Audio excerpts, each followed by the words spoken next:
कैसा होगा अगर मैं कहूँ कि सीवीड किसी भी कंट्री की एनर्जी रिक्वायरमेंट और उसके एनर्जी क्राइसिस को दूर करने की हो सकती है। सीवीड, इसकी मदद से तुम डीजल, पेट्रोल और जो भी कुछ तुम सोच सकते हो वो सब कुछ बना सकते हैं। पर क्या इससे बनने वाले ऑयल को यूज करने के लिए हमें अपनी सारी रिफाइनरीज और सभी इंजन्स को चेंज करना होगा? और क्या तब भी एक अच्छा ऑप्शन है? क्या इसकी मदद से वाकई हम क्रूड ऑयल के ऊपर अपनी डिपेंडेंसी को कम कर सकते हैं? और क्या सरकार ने इस बारे में अब तक कोई भी स्टेप लिया है?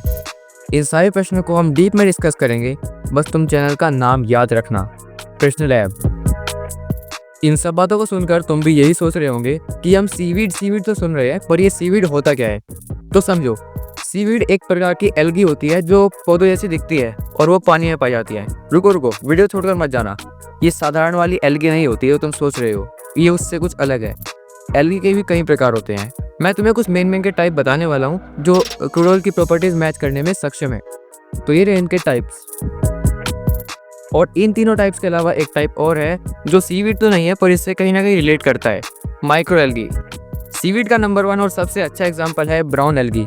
इसको साइंटिफिक नेम है फायोफाइकिया और इसका एग्जाम्पल तुम जानते हो अगर तुमने माइनक्राफ्ट खेला है। यानी कि मैं बात कर रहा हूँ केल्प की, जो समुद्र के अंदर ग्रीन होते हैं और बाहर निकालने के बाद जब ये सूख जाते हैं इनका कलर ब्राउन हो जाता है। And that's why it called brown algae. और ये समुद्र में बहुत जल्दी उगने वाले भी होते हैं, बिल्कुल माइनक्राफ्ट की तरह। और ब्राउन एल्गी की बायोमास बहुत अच्छी होती है जो इन्हें एनर्जी रिच बनाने के लिए एक अच्छा बेस प्रोवाइड करते हैं और जिसकी वजह से क्रूड ऑयल बनाने के लिए एक अच्छा ऑप्शन बन जाता है। इनमें एक रूट लाइक स्ट्रक्चर होता है जो इन्हें समुद्री फ्लोर के साथ अटैच रखता है, जबकि ये समझना बहुत मुश्किल है कि इनकी रूट और स्टेम कौन सी है, क्योंकि ये दिखते ही कुछ ऐसे हैं। कुछ हद तक ये पानी को प्योरीफाई करने का काम भी करते हैं और ये CO2 एब्जॉर्ब करके O2 छोड़ने का काम करते हैं, क्योंकि इनके अंदर क्लोरोफिल पाया जाता है, क्योंकि तुम्हें पता है ये हरे कलर की होती हैं।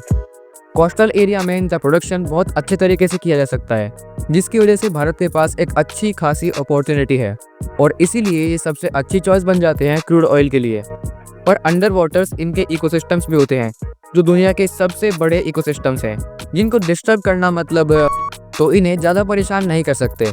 पर यहाँ डरने वाली कोई बात नहीं है, क्योंकि इसकी खेती भारत में ऑलरेडी बहुत बड़ी स्केल पर हो रही है और इसमें कोई भी नेगेटिव इम्पैक्ट नहीं है जब तक कि इन्हें ज़बरदस्ती परेशान ना किया जाए।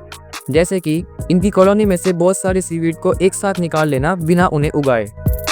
अब आते हैं सेकंड ग्रीन एल्गी पर। इनका साइंटिफिक नेम है क्लोरोफाइटा और ये मेनली माइक्रोस्कोपिक होते हैं, लेकिन इनकी कुछ प्रजातियाँ मैक्रोस्कोपिक भी होती हैं, जिसका एक एग्जाम्पल है ओल्वा यानी सी लेट्यूस। ये तुमने 9th क्लास में जरूर पढ़ी होगी अगर तुमने बायोलॉजी अच्छे से पढ़ी है तो। ये फ्रेश वाटर और समुद्र के पानी दोनों जगह अच्छे से मिल सकती है और ये क्रूड ऑयल बनाने के लिए एक अच्छा ऑप्शन हो सकता है, क्योंकि इसकी बायोमास काफ़ी रिच होती है और ये एनर्जी रिच भी होते हैं। लेकिन फिर भी ये ब्राउन एल्गी जितना अच्छा ऑप्शन नहीं है। इनमें भी क्लोरोफिल होता है, जिसकी वजह से CO2 एब्जॉर्ब करते हैं और O2 वातावरण में रिलीज करते हैं। वैसे एक बात बताऊं, इन्हें खाया भी जाता है और इन्हें एस्ट्रोनॉट खाते हैं। इनकी खाई जाने वाली स्पीशी का नाम है स्पिरुलिना, जो एक सुपर फूड है वैसे तो, जिसके बारे में तुम जानते ही होंगे। ये भी इकोलॉजिकल बैलेंस के लिए बहुत इंपॉर्टेंट है और जो छत पर हरा हरा जम जाता है बरसात के समय पर, वो ज़्यादातर ग्रीन एल्गी ही होती है। और ये बताना बहुत ज़्यादा मुश्किल हो जाता है कि वो किस टाइप की ग्रीन एल्गी है, क्योंकि फिर से इसके भी बहुत सारे टाइप्स होते हैं और ये भी कुछ हद तक पानी को प्योरीफाई करने का काम करते हैं, जिसे हम आमतौर पर तालाबों में देख सकते हैं। फिर लिस्ट ऑप्शन है रेड एल्गी यानी रेडोफाइटा। ये मेनली मल्टी सेलुलर होते हैं और ये मेनली ओशन में मिलते हैं, लेकिन कुछ स्पीशी ऐसी होती हैं जो फ्रेश वाटर और डैम टेरेस्ट्रियल एरिया में भी मिल सकती हैं। इनके कलर्स लाइट की इंटेंसिटी के आधार पर अलग अलग हो सकते हैं, जैसे कि रेड, पिंक और कभी कभी तो ब्लैक भी, लेकिन ये मेनली अपने डिस्टिंक्ट रेड कलर के लिए ही फेमस है। इसका ये रेड कलर इसमें प्रेजेंट साइक्लोरानिन पिगमेंट की वजह से होता है, जो कि सनलाइट में से ब्लू और ग्रीन वेवलेंथ को एब्जॉर्ब करता है और फोटोसिंथेसिस करने में मदद करता है। और इन्हें भी खाया जाता है और इसकी खाई जाने वाली स्पीशी का नाम है फोरफायरा और इसका यूज कॉस्मेटिक्स में भी बहुत अच्छा खासा होता है। इनके इकोसिस्टम्स भी बहुत इंपॉर्टेंट है ओशन के लिए, क्योंकि मरीन इकोसिस्टम के ये मेन फूड प्रोड्यूसर्स हैं, तो इनके इकोसिस्टम्स को डैमेज करना बहुत ज़्यादा नुकसानदायक हो सकता है। लेकिन इसमें डरने वाली बात फिर से नहीं है, क्योंकि ये भी काफ़ी अच्छे से यूज़ में है और अब तक ऐसा कोई डैमेज कॉज नहीं हुआ है। रेड एल्गी से ज़्यादातर एथेनॉल बनाया जाता है और मुझे शायद बताने की ज़रूरत नहीं है कि एथेनॉल क्या होता है, क्योंकि ये तुम्हारी बाइक के पेट्रोल में ऑलरेडी प्रेजेंट है और तुम जानते हो कि वो गन्ने से बना हुआ है और ये भी क्रूड ऑयल बनाने के लिए एक अच्छा ऑप्शन है। लेकिन फिर से रेड और ब्राउन एल्गी उनसे अच्छा ऑप्शन है। अब ये सभी प्रकार के सीवीड बहुत जल्दी ग्रो करते हैं और क्रूड ऑयल को बनाने के लिए सबसे अच्छे ऑप्शंस लेकर आते हैं। अब अच्छी बात है कि भारत के पास कोस्टल एरिया बहुत बड़े अमाउंट में है, जो कि सीवीड के लिए एक अच्छी पॉसिबिलिटी को दर्शाता है। भारत के पास लगभग 1,66,500 वर्ग किलोमीटर का कोस्टल एरिया है। अगर हिंदी में समझ नहीं आया तो मैं इंग्लिश में बोल देता हूँ, 1,66,500 स्क्वायर किलोमीटर, जो कि टेरिटोरियल वाटर के अंतर्गत आता है। इस रूल के हिसाब से कोई भी देश अपने कोस्टल लाइन का 22.2 किलोमीटर यानी कि 12 नॉटिकल माइल का एरिया यूज कर सकता है, और ये एरिया उस देश के पूरे कंट्रोल में होता है, उस पर उसका पूरा अधिकार होता है, और वहाँ उस देश के सभी रूल्स अच्छे से लागू होते हैं, जो कि मेरे हिसाब से बहुत है। बताता हूँ कैसे। अगर इस एरिया को हेक्टेयर में कन्वर्ट करें तो ये आएगा 16,65,00,000 स्क्वायर हेक्टेयर। अगर हम EEZ यानी एक्सक्लूसिव इकोनॉमिक जोन के आधार पर देखें, जिस रूल के हिसाब से कोई भी देश अपने कोस्टल लाइन के लगभग 370 किलोमीटर मतलब कि 200 नॉटिकल माइल्स को यूज कर सकता है। बस यहाँ पर उस देश के कानून लागू नहीं होते, बल्कि कुछ अंतर्राष्ट्रीय अधिकार मिल जाते हैं। इसके हिसाब से भारत का कोस्टल एरिया लगभग 27,75,000 स्क्वायर किलोमीटर होगा। अब करते हैं कैलकुलेशन। भारत में कार्गो शिप्स और ट्रक्स दोनों मिलाकर साल भर में लगभग 65 मिलियन टन क्रूड ऑयल का यूज करते हैं, और 1 हेक्टेयर में सीवीड से साल भर में लगभग 20 टन क्रूड ऑयल प्रोड्यूस कर सकते हैं। और अगर हम टेरिटोरियल वाटर के हिसाब से देखें तो साल भर में लगभग हम 333 million ton crude oil produce कर सकते हैं, जो कि इसका 5 गुना है। यहाँ तक कि ये भारत की total crude oil requirement 232 million ton per year से भी ज़्यादा है। और अगर हम EEZ यानी एक्सक्लूसिव इकोनॉमिक जोन के हिसाब से देखते हैं तो उसके तो लगभग 1 से 2% यूटिलाइजेशन पर ही सारी रिक्वायरमेंट पूरी हो जाएगी। सीवीड वैसे तो कोस्टल एरिया में अच्छे से उग जाती है, पर तब प्रॉब्लम हो सकती है जब कोस्टल लाइन में जो वाटर है उसमें फैक्ट्री के केमिकल्स पूरी तरह भरे पड़े हों, वरना बाकी सब लगभग परफेक्ट ही होता है। जब इनकी खेती करते हैं बस इन्हें कुछ मेंटेनेंस की ज़रूरत पड़ती रहती है, और इससे ज़्यादा कुछ नहीं। जानकर अच्छा लगेगा कि भारत में इनकी खेती पहले से ही अच्छे अमाउंट में हो रही है, और इनका यूज़ कॉस्मेटिक्स, दवाइयों में और खाने एक्सेट्रा में किया जाता है। अब सीवीड को समुद्र से निकालकर इससे क्रूड ऑयल कैसे बनाते हैं इसकी बात करते हैं। इसके लिए सबसे अच्छा और एफिशिएंट मेथड है STL यानी हाइड्रोथर्मल लिक्विफिकेशन।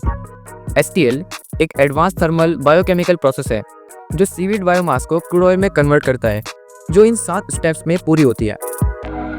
इन 7 स्टेप्स को समझने के बाद हम बात करेंगे कि क्या इसके लिए हमें अपने रिफाइनरीज और अपने सभी इंजन्स को बदलना पड़ेगा। तो पहले इन्हें समझो। इसके लिए पहला स्टेप है raw material collection and selection. Seaweed को कोस्टल एरिया में मैनुअली मशीन से कलेक्ट किया जाता है।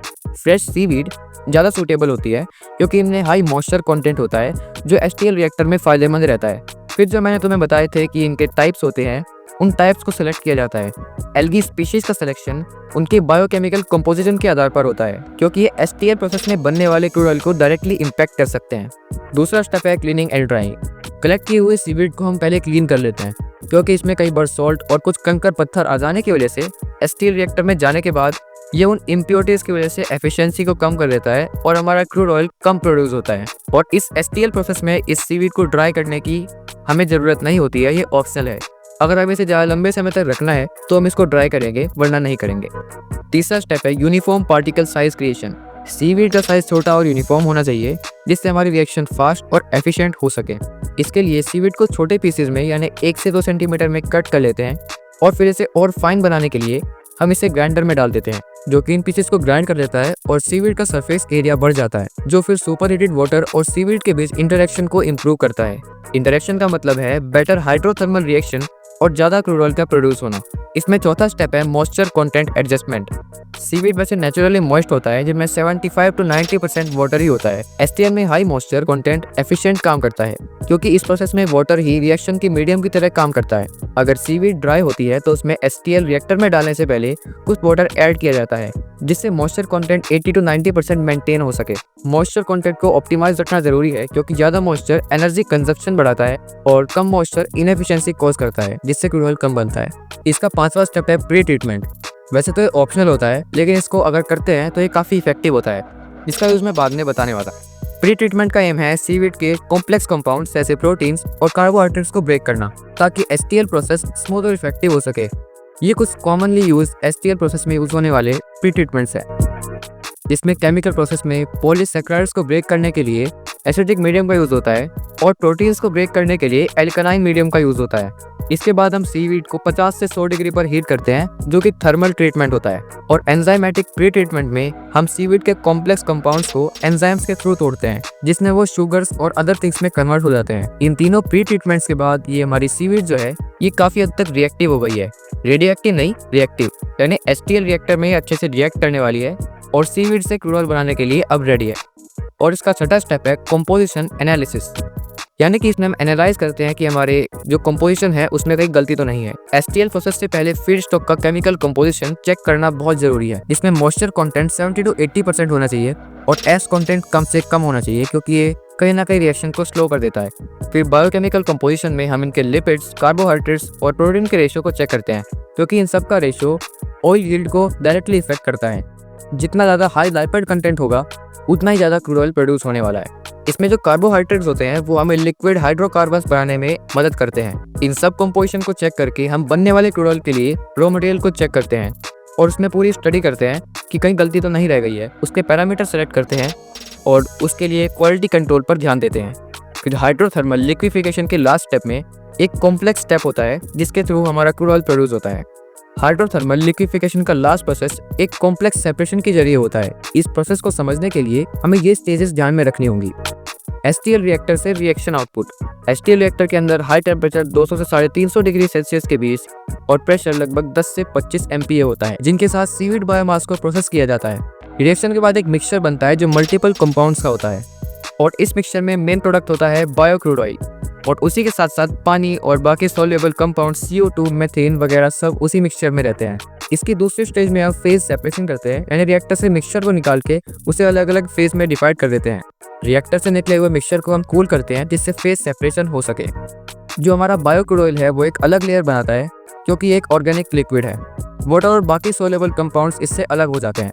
अब ये जो फेज सेपरेशन के बाद बना हुआ बायो क्रूड ऑयल है ये close to natural fossil crude oil है और क्योंकि ये सीवीड से बना है जो कि फोटोसिंथेसिस करती है, इसका मतलब ये कार्बन न्यूट्रल होने वाला है, क्योंकि जो कार्बन हम वातावरण में एमिट करेंगे इसके तेल को फूकने के बाद वो कार्बन हम वापस से एब्जॉर्ब भी कर लेंगे जब हम सीवीड को उगाएंगे।